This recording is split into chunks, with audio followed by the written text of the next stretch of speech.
Good day, please introduce yourself. Good day, Madam and Sir. I am Janet Villason Asis, 26 years old. I am single mother. I have 3 kids. Their ages are 10, 6, and 3 years old.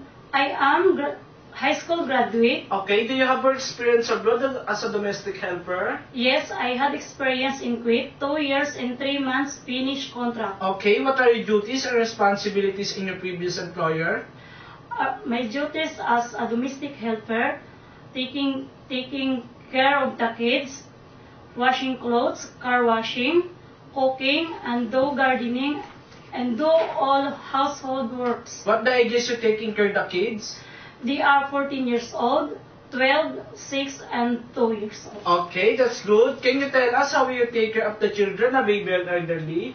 I taking care of them just by cooking, feeding them, and to make sure they are always healthy and be safe.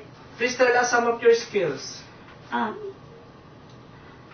just graduate in high school, but I know how to cooking Korean and Filipino food. But I am willing to learn in terms of cooking. What are the traits necessary to be a good domestic helper? To be a necessary domestic helper, to be honest person, fast learner, God-fearing. Anything else you want to tell for your future employer? Can you tell them now? Madam and Sir, I will promise to finish my 2 years contract.